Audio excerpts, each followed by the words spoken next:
السلام عليكم ورحمة الله وبركاته. maanta waxaan rabaa inaan idinla wadaago application ka saacidaya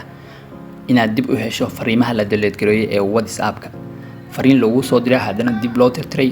ayuu ku ogolaanayaa inaad hesho oo aysan taleefankaaga ka bixin insha Allah. sidaas darteed daawasho habboon.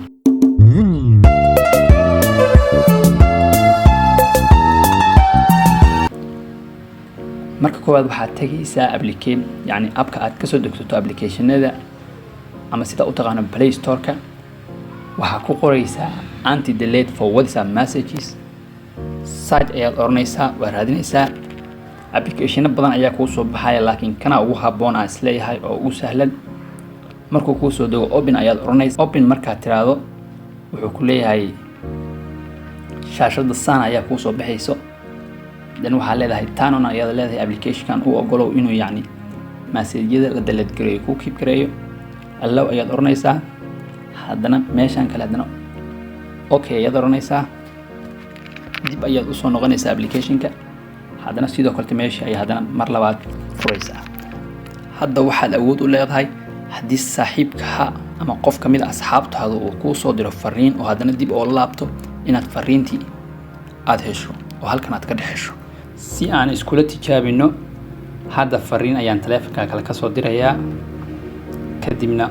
waan la laabanayaa tusaale ahaan sidaan oo kaleeto waxaan u soo dirayaa assalaamu calaykum then waa kala noqonayaa marka waa kala noqonayaa fariinta aan u soo diray tusaale markaan WhatsApp-ka tago kaleeto hadeer wuxuu leeyahay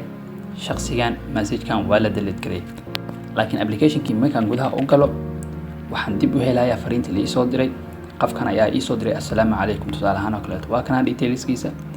magaca senderka waxa waaye soo diraha waa ducaysane time-ka sidoo kaleeto wuxuu ii soo diray xilligan marka hadda mar labaad dib u tijaabino sidoo kaleeto fariin dheer wax la iska qor dan waa dirnay hadana fariintii waa kala noqonayaa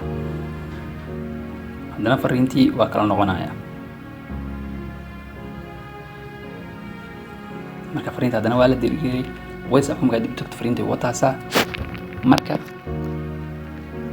application-kii fariintii waxaan awoodnaa inaan ka helno oo wataasa wuxuu leeyahay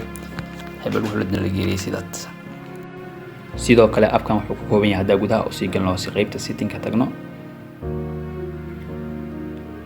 wuxuu ku leeyahay ii sheeg notification hel hadduu qof delete message sidoo kale notification-ka cod ahaan kugu soo dhaco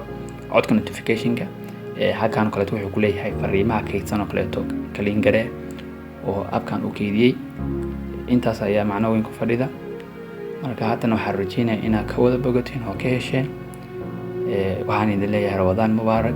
dhammaantiinba fadlan haddii nagu cusub tahay soo dhawow channel-ka subscribe garee sidoo kale muuqaalka like garee insha Allah haddii aan aragno application kaleeto waxa waa faa'iido leh waan la soo wadaagi doonaa dhammaantiinba waa ku mahadsantiin daawashadiina